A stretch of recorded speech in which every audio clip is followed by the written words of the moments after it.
மக்களே வணக்கம். நான் உங்க காமன் மனிதன் தமிழ். தமிழ்நாடு அரசியல் களம் எப்போதுமே பரபரப்புக்கு பஞ்சம் இல்லாத ஒரு அரசியல் களம். பிகாஸ் தேர்தலுக்கு தேர்தல் கூட்டணி மாற்றம், இதனால ஏற்படுற ஆட்சி மாற்றம், இது எல்லாமே தமிழ்நாடு அரசியல் களத்தை எப்போதுமே எங்கேஜாவே வச்சிருக்கும். தமிழ்நாடு அரசியல்ல திமுக, அதிமுக இந்த ரெண்டு கட்சி தான் தொடர்ந்து 50 ஆண்டு காலமா மாறி மாறி ஆட்சி கட்டல இருந்திருக்காங்க.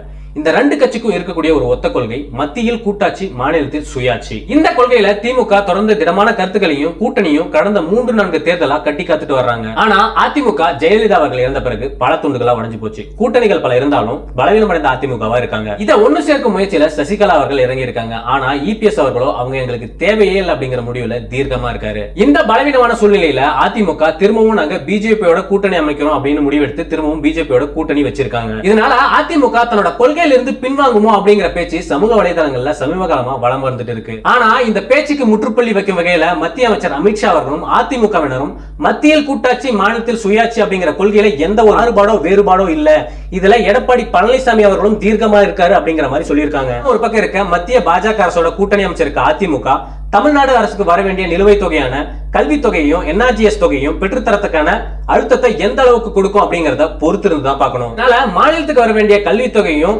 ஏரிவிலை தொகையும் போடாத மத்திய அரசு மேல ரொம்பவே அதிருப்திலையும் போராட்டத்திலையும் இறங்கியிருக்காங்க தமிழக மக்கள். மத்திய அரசோ மும்மொழி கொள்கை அப்படிங்கறத ஒண்ணு தமிழ்நாடு அரசு ஏத்துக்கிட்டா மட்டும்தான் மாநிலத்துக்கு தர வேண்டிய நிலுவைத் தொகையை கொடுப்போம் அப்படிங்கறதுல தீர்க்கமா இருக்காங்க மத்திய அரசு. மாநில அரசுக்கான நிலுவைத் தொகையை பெறறதுக்கான பல முயற்சிகளை, பல அழுத்தங்களை மத்திய அரசுக்கு கொடுத்தாலும் மத்திய அரசு கொடுக்க மாட்டேன் அப்படிங்கிற தீர்க்கமான முடிவுல இருக்காங்க. இனி வரும் காலங்கள்ல மாநில அரசு மத்திய அரசிடமிருந்து வரக்கூடிய நிலுவைத் தொகை பெறறதுக்கு வேற என்னென்ன முயற்சிகள் எடுக்கும் அப்படிங்கறத பொறுத்திருந்து தான் பார்க்கணும். மக்களே, மத்திய அரசோட இந்த வஞ்சகமான முடிவுக்கு உங்களோட கருத்து என்ன மறக்காம கமெண்ட்ல சொல்லுங்க. அப்படியே நம்ம சேனலையும் சப்ஸ்கிரைப் பண்ணிடுங்க.